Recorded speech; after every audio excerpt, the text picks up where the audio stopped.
Iya, Assalamualaikum warahmatullahi wabarakatuh. Pada kesempatan ini kita akan melanjutkan materi kita dan pada pertemuan ini kita akan membahas tentang kalor, kapasitas kalor dan kalor jenis. Jadi, apa sih itu kalor, kapasitas kalor dan kalor jenis? Di part yang pertama ini kita akan membahas tentang kalor ya. Namun sebelum itu tentu akan ada pertanyaan-pertanyaan yang kemudian muncul terkait dengan kalor atau suhu ya. Nah, misalnya mengapa suhu benda meningkat ketika dipanaskan, begitupun sebaliknya ya. Jadi mengapa suhu benda meningkat ketika dipanaskan atau mengapa suhu benda menjadi turun ketika didinginkan? Apa yang terjadi pada benda tersebut? Nah, selain itu mengapa benda dapat mengalami perubahan wujud, misal dari cair menjadi gas, dari padat menjadi cair, dan lain sebagainya. Jadi mengapa hal-hal itu bisa terjadi? Sebelum ke situ, mari kita lihat fenomena yang ada dalam kehidupan kita sehari-hari berikut ini. Misal kita memiliki dua buah benda, benda yang memiliki suhu tinggi dan memiliki suhu yang rendah. Kemudian kita dekatkan atau kita sentuhkan seperti ini, maka yang terjadi adalah benda yang memiliki suhu tinggi itu mengalami penurunan suhu. Sedangkan benda yang memiliki suhu yang rendah itu mengalami kenaikan suhu. Seperti itu kan?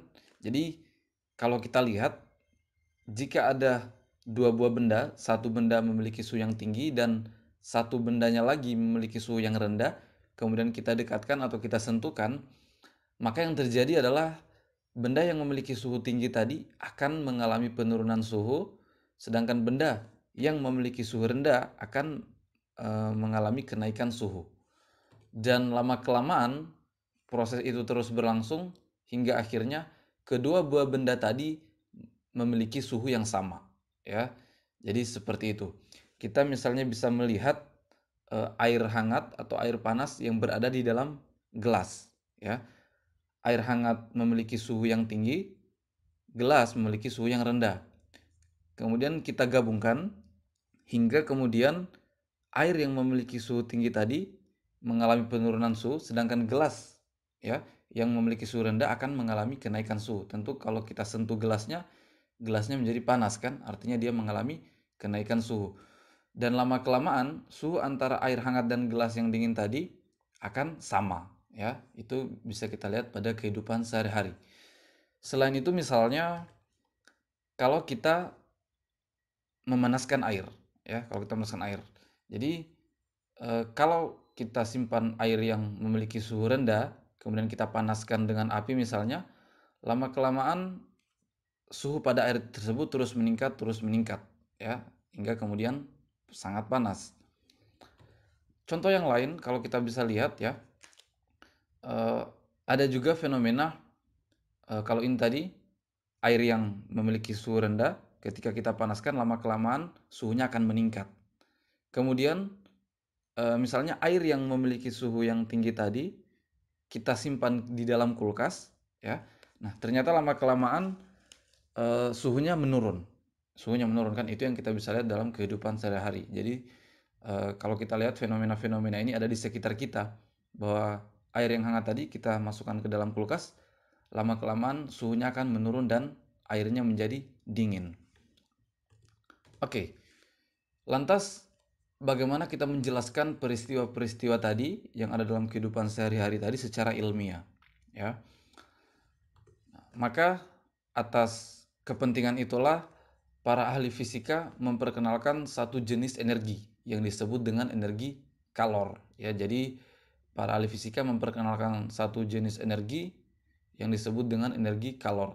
Kalau bahasa sehari-hari kita sebut dengan energi panas.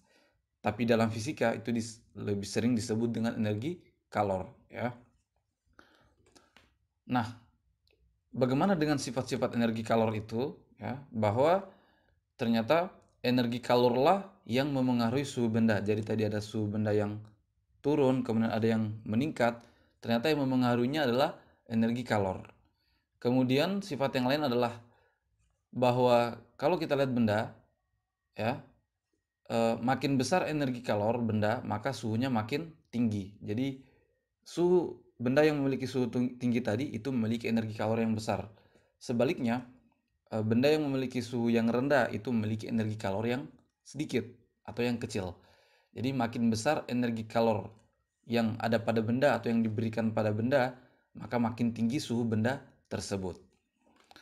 Nah, berikutnya juga energi kalor ternyata dapat berpindah, ya. Jadi energi kalor dapat berpindah dan dia berpindah dari benda yang bersuhu tinggi ke suhu yang rendah. Jadi energi kalor itu berpindah tempat dari benda yang bersuhu tinggi ke benda yang bersuhu rendah. Itu sifat-sifat dari energi kalor. Nah, kemudian juga ternyata energi kalor dapat mengubah wujud benda karena kita tahu perubahan wujud benda itu erat kaitannya dengan temperatur benda itu sendiri.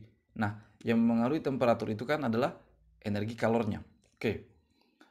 Maka dari hal-hal ini atau dari sifat-sifat ini, maka kita coba jelaskan peristiwa-peristiwa yang kita contohkan di atas tadi secara ilmiah dengan menggunakan sifat-sifat energi kalor ini, ya, atau karakteristik dari energi kalor. Jadi kita coba jelaskan peristiwa-peristiwa tadi satu persatu supaya kita lebih bisa memahami apa sih energi kalor itu. Oke. Nah, kita kembali ke contoh tadi, ya. Ada dua buah benda yang bersuhu tinggi dan suhu rendah digabungkan, lama-kelamaan suhunya akan sama. Nah, maka dengan berpacu pada konsep tadi, ya, maka sebenarnya yang terjadi adalah perpindahan energi kalor kan. Energi kalor kan dapat berpindah dari benda yang bersuhu tinggi ke benda yang bersuhu rendah. Maka energi kalor yang berada pada benda yang bersuhu tinggi akan berpindah ke benda yang bersuhu rendah. Otomatis karena energi kalornya berpindah, maka suhu benda ini menjadi turun. Sedangkan benda yang ini tadi yang bersuhu rendah, ya, karena energi kalor dari sini berpindah ke suhu rendah, maka suhunya menjadi naik. Seperti itu kan. Nah, lama-kelamaan proses itu akan terjadi secara terus-menerus hingga suhu kedua benda itu menjadi sama. Ya, jadi ini energi kalor yang di sini, benda ini berpindah ke suhu yang rendah sehingga suhunya menjadi naik dan yang di atas menjadi turun diakibatkan energi kalornya berpindah. Oke, contoh yang lain tadi, air yang dipanaskan, ya. Jadi air ini, ya, kan tadi energi kalor, semakin tinggi energi kalor yang dimiliki suatu benda maka semakin tinggi suhunya, ya. Nah, maka air ini kan suhunya semakin lama semakin meningkat. Berarti energi kalornya semakin lama juga semakin besar, ya, pada air. Nah, ini tentu diakibatkan oleh kalor pada api ini, ya. Jadi api ini sebagai penyuplai atau penyedia energi kalor, kemudian diberikan pada bejana dan air hingga air memiliki energi kalor yang besar sehingga suhunya semakin meningkat. Dan energi kalor pada api ini dia tidak suhunya atau energi kalornya tidak berkurang, ya, karena ini diproduksi terus energi kalornya pada api. Nah, maka energi kalor ini berpindah atau diberikan pada bejana dan air hingga air memiliki energi kalor yang terus semakin besar hingga kemudian suhunya juga semakin meningkat. Jadi energi kalor yang berperan di situ yang diakibatkan oleh atau yang diberikan oleh api ini. Nah, hingga nanti suhunya mencapai 100 derajat Celcius, yaitu titik didih air jika itu adalah air murni.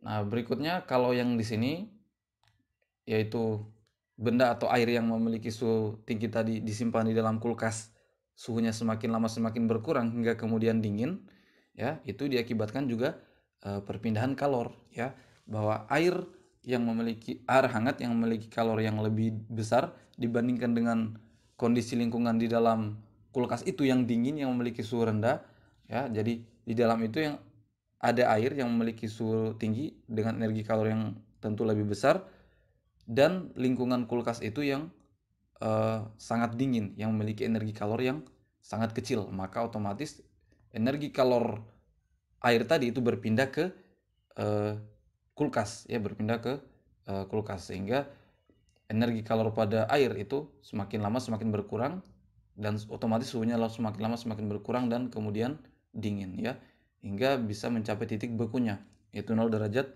Celcius. Oke, kemudian juga kalau perubahan wujud benda ya, tadi kan kalor dapat menyebabkan perubahan wujud benda. Nah, kenapa terjadi perubahan wujud benda? Misal kita lihat pada kulkas ini tadi ya, air yang ada di dalam kulkas tadi ya, energi kalor yang ada pada air tadi kemudian berpindah terus keluar dari air itu sendiri ya, maka otomatis suhunya semakin lama semakin menurun. Kalau sudah mencapai titik bekunya misalnya 0 derajat Celcius, maka air tadi yang awalnya wujudnya cair itu menjadi padat atau membeku, diakibatkan oleh energi kalor yang dikeluarkan oleh air tersebut yang diberikan kepada kulkas atau lingkungannya itu yang lebih dingin, karena tadi kalor berpindah dari benda yang bersuhu tinggi ke benda yang bersuhu rendah ya. Jadi seperti itu. Untuk part berikutnya kita akan membahas tentang kapasitas kalor dan juga kalor jenis.